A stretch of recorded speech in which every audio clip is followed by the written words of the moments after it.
Кокшетау на базе Музея истории города состоялся первый Цветаевский фестиваль, посвященный 125-летию поэтессы Марины Цветаевой.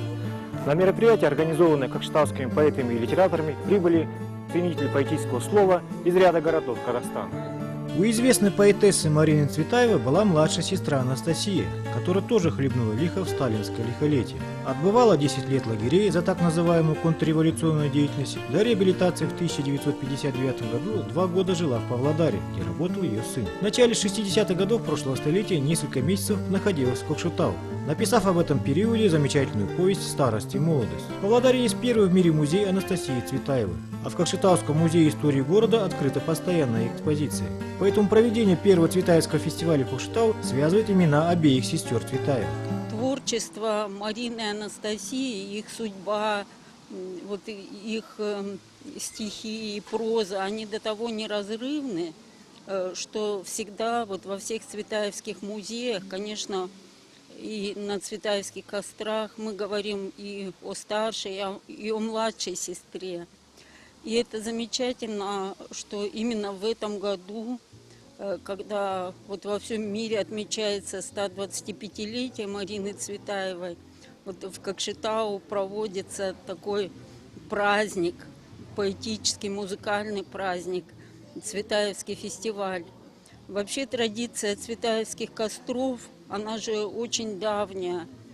Первый костер был зажжен 35 лет назад в городе Тарусе, где прошло детство Цветаевых. В Павлодаре в этом году состоялся 13-й уже Цветаевский костер. И 4 года в нашем городе работает музей Анастасии Ивановны Цветаевой при Славянском центре. И очень порадовало нас, когда в вашем замечательном музее истории города открыли постоянную экспозицию Анастасии Ивановны Цветаевой. Вот так наши города оказались как породненными вот этим цветаевским движением.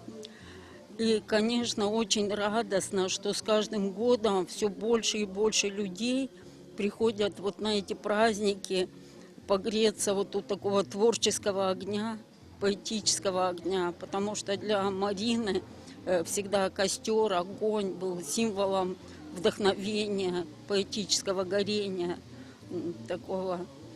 Вот. Так что мы желаем фестивалю, конечно, чтобы он продолжился и в будущие годы, чтобы он стал традиционным, и чтобы все больше и больше людей приобщались вот к культуре, к поэзии. Организаторы и одновременно ведущие Цветаевского фестиваля Рена Жуманова и Ренат Дусумов подготовили насыщенную программу. В преддверии встречи участники поэтической встречи могли посмотреть работы выпускников детской художественной школы на тему цветаевских Кокшетау полвека спустя. Официально открытие фестиваля началось с исполнения гимна, написанного павлодарским композитором Людмилой Бевс. Запрыгал бельчонок по веткам огня, то снова костер зажигает Марина. Когда вдруг покажется жизнь это вздор, задушит змея равнодушия и сплетен. Зажгите с друзьями Маринин костер, и руки, и лица, и души согрейте. На цыпочки встали береза и клен, косится печуга испуганным глазом, а мир ошарашен, а мир удивлен. Он заново, заново, заново назван. Когда вдруг покажется жизнь это вздор, задушит змея равнодушия и сплетен. Зажгите с друзьями Маринин костер, и руки, и лица, и души согрейте.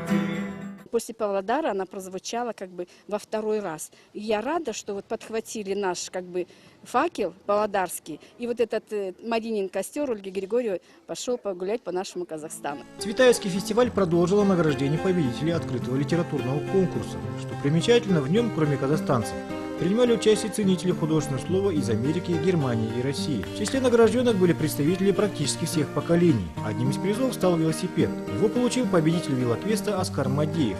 Этот квест был на знание истории Кокшетау в рамках повести Анастасии Цветаевой. К нам обратилась Елена Жумановна с таким предложением в рамках открытия цветаевских мероприятий, впервые, которые проходят у нас в Кокшетау, провести фото-велоквест. Инициатива была поддержана, еще в начале августа мы эти все вопросы прорабатывали, дали объявление, предупредили участников о том, что необходимо ознакомиться с повестью «Старость и молодость». В принципе, все ответы этого велоквеста закладывались вот в этой повести. Ребята эту повесть прочитали, она небольшая, но очень интересная, и в ней описываются сюжеты из нашего города. Сложность заключалась, наверное, для ребят в том, что названия улиц уже поменялись. Поменялась дислокация определенных зданий. Вот, например, сегодня ребята получили по 7, в конверте было по 7 заданий, и необходимо было эти 7 объектов найти, сфотографироваться и предоставить организаторам фотографий, фотофакты того, что они нашли эти места в том порядке, который был в заданиях. Ну, не все ребята, конечно, справились. Первым пришел Оскар Мадеев, у него из 7 заданий он выполнил 6, с одним местом он немного ошибся, но это было связано с названиями улиц. Все остальные уже пришли попозже, в принципе тоже хорошо они ответили на задание, но тем не менее оказались пришедшими позже Оскара. Поэтому первое место и главный приз велосипед Оскар сегодня забрал с собой, он на нем уехал домой. И в принципе мы планируем, что такие мероприятия будем проводить ежегодно. Почему это положительно? Потому что ребята знакомятся с произведениями искусства, знакомятся с историей нашего города, что духовно их раскрывает и положительно сказывается на истории нашего города. Дух цветаевского творчества постарались передать как в стихах, так и в песне.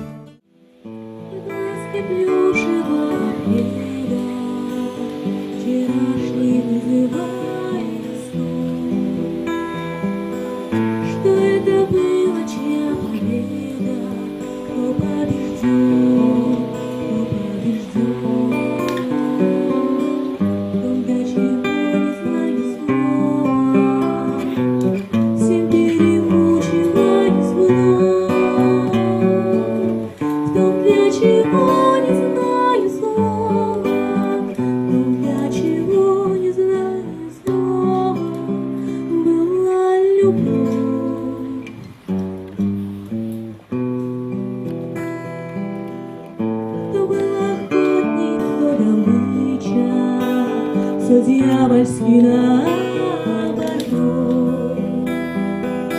что было глядим на мельнича, сибирский кот, в том поединке своей воли, кто в чьей руке был только мяч, чье сердце ваше ли, мое ли, чье сердце ваше ли, мое ли, летело вскачь.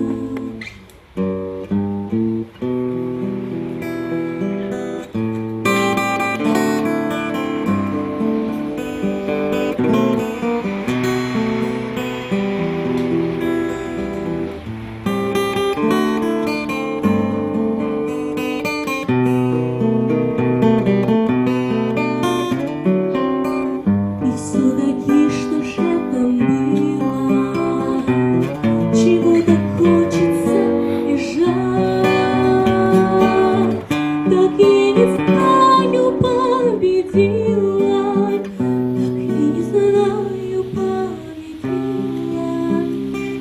побеждена,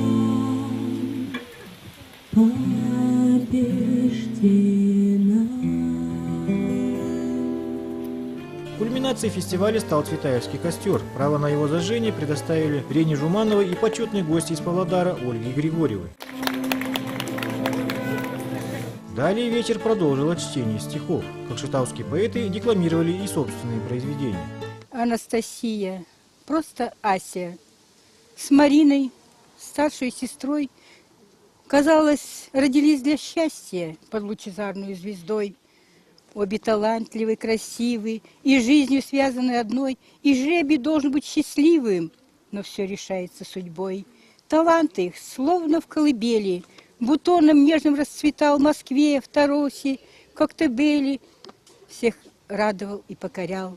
Но жизнь вдруг вдребезги разбилась.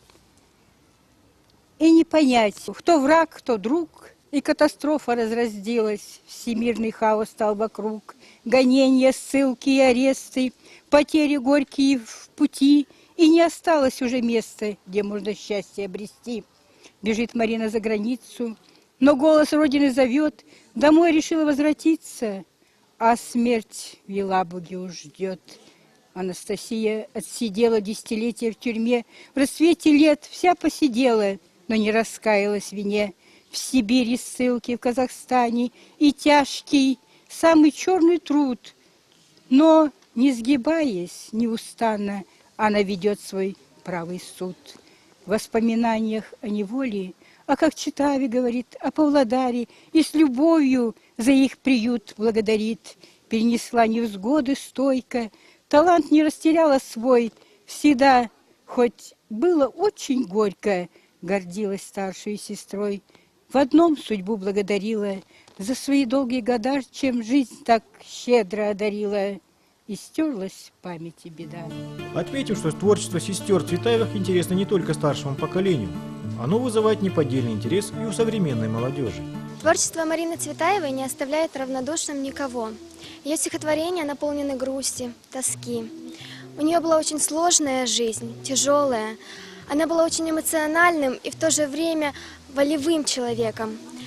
Очень важно проводить такие мероприятия, так как в сегодняшнем мире поэзия отходит на второй план.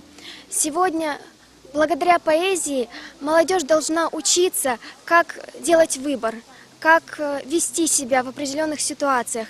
И читая стихотворения Марины Цветаевой и Анастасии Цветаевой, ты учишься многому. Ее поэзия воспитывает тебя.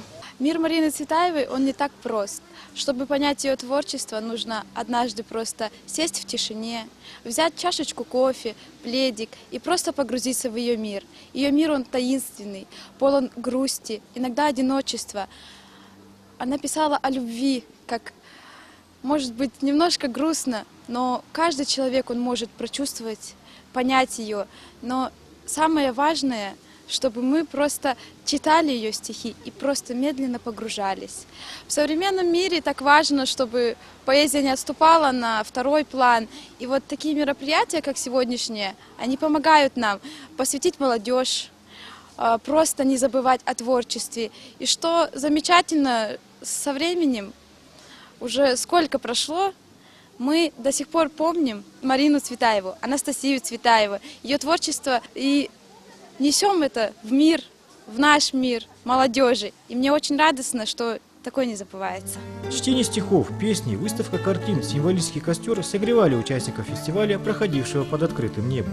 Сегодня совершенно удивительный день, на мой взгляд, потому что впервые в истории города, можно сказать, увековеченное имя легендарного человека. В первую очередь, это человек с большой буквы, Анастасии Ивановны Цветаевой. Все дело в том, что мы за многие десятилетия, за несколько десятилетий как-то утратили вот эту культуру почитания, причем почитания душевного, искреннего, тех людей, которые не столько своим конкретным вкладом в экономику, там, в политику или еще куда-то определили, ну, скажем так, абрис истории какого-то определенного периода, но то, что эти люди своим поведением человеческим, они задали определенный тон. Поэтому название фестиваля такое, да, «Высокая цветаевская нота». Действительно, это очень высокий уровень культуры человеческой в первую очередь. И когда мы сегодня понимаем, что это такое, то есть когда мы начинаем возвращаться к Цветаевой и Анастасии, и к Марине, мы начинаем переоценивать, переосмысливать. Это очень важно для людей, которые живут сегодня в маленьком региональном городе. К сожалению, у нас сегодня есть такое ощущение потерянности. Раз ты в маленьком городе, значит, ты выброшен из какой-то большой исторической реки. На самом деле это не так. Каждый из нас делает историю здесь и сейчас. Мне очень понравилось то, что организатор фестиваля Рена Жуманова, она смогла приобщить к этому мероприятию абсолютно всех, начиная от ученых, точнее даже начиная от музееведов с 10-летним стажем, до сегодняшних мальчишек и девчонок, которые никогда и слыхом не слыхивали, допустим, о Марине Цветаевой. Вот сегодня велосипедисты этот велоквест прошли. Это же замечательно. Они свой город заново узнали и к поэзии приобщились. Ну и, конечно же, мне очень хочется верить в то, что вот теперь мы все вместе сможем эту традицию продолжать, потому как обязательно начинать нужно, но надо уметь это продолжать. И здесь нужно будет всем помогать. Конечно, всем миром помогать. Я очень надеюсь, что вот об этом фестивале сегодняшнем услышат и какие-то более вышестоящие органы. И в следующем году этот дворик, очень уютный дворик этого музея, будет полон молодых людей, потому что нам нужно молодежь воспитывать в этом направлении в первую очередь. Ну а мы с удовольствием вспоминаем свою юность и наверное, свою сегодняшность, зрелость, читая стихи Цветаевой и вот греясь у ее костра. Цветаевский фестиваль в связи с погодными условиями продолжился в здании Музея истории Кокшетау. Ведь его стены помнят и саму Анастасию Цветаеву. Год назад в нашем музее была открыта экспозиция, посвященная Анастасии Цветаевой, сестре Марины Цветаевой, поэтессы русской великой. И связано это с тем, что она бывала в нашем городе. Дело в том, что Анастасия Цветаева была очень привязана к своей старшей внучке Рите. И когда Рита должна была поступать в вуз, был выбран институт имени Шаканова-Лиханова в городе Кокшетау. И она приехала с бабушкой вместе сюда, которой было тогда 72 года. Они сняли небольшой домик на улице тогда Чапаева, дом номер 65, это недалеко от нашего музея. И Анастасия Цветаева помогала Рите, готовила ее в институт. И плодом ее вот жизни в нашем городе стала повесть, которая в первом издании так и называлась «Кокчетав». То есть наш город настолько ей понравился, она к нему прониклась такой любовью, что она написала о нем повесть. Несмотря на то, что она много лет жила в Павлодаре, вот о Павлодаре она почему-то повесть не написала. А вот эти 4 месяца, проведенные в нашем городе, которые ей удивительным образом почему-то напоминала Коктебель, озеро ей мнилось морем, сопки были почти как в Коктебеле, камушки, которые она собирала, должны были лечь на ее письменный стол в Москве вместе с камушками из Коктебеля. И вот таким образом она оказалась связанной с нашим городом. Поэтому для того, чтобы провести Цветаевский костер, был выбран наш музей. Она и в этом здании бывала, потому что она во время своей жизни в Кокшетау вела уроки английского языка для внука Елены Владимировны Куйбышевой. Тогда был здесь музей Куйбышева. То есть она была и в этом доме, приходила сюда в течение вот этих 4 месяцев. То есть лучшего места было просто не найти для этого события. Конечно, это событие знаковое для нашего города и, как уже не только я отметили, для Казахстана, связанное с понятием культура и именно в современном виде, в котором характерно ее состояние. Но я хотела отметить, что здесь не являюсь человеком случайным, поскольку была моей подругой является Цукасова Ирина Борисовна, а их семья, она вместе с Куйбышевой встречала Анастасию Цветаеву здесь, в Кокчетаве. Поэтому я ждала, и когда должна была открыться экспозиция, участвовала в проведении, небольшое слово держала. И вот сегодняшнее событие, это очень ожидаемое. Уже отмечали, что география расширилась, потому что участвовали в конкурсе Германия, Америка, Россия. Вот. Но я хочу сказать, что Израиль ждет новостей. Вот мои приятели сейчас живут в Израиле, и я им с удовольствием буду об этом рассказывать. Они тоже люди не просто неравнодушные, но они ждали этого события. Послушаем самих организаторов этой интересной литературно-познавательной встречи. Мы шли к этому событию 2 года. Начиналось все с круглого стола в Доме дружбы, когда впервые был поднят вопрос о необходимости появления экспозиции в нашем музее истории города, посвященном Анастасии Ивановне Цветаевой. Затем было открытие экспозиции летом прошлого года. И в прошлом году мы задумали через год вознаменование 125-летия Марины Ивановны Цветаевой собраться на первый кокшетауский цветаевский костер. Нам удалось провести это мероприятие на достойном уровне. Мы очень рады, что несмотря на холодную погоду, на многие неблагоприятные условия, люди пришли, приняли участие, читали стихи, пели песни. Событие неординарное для нашего города.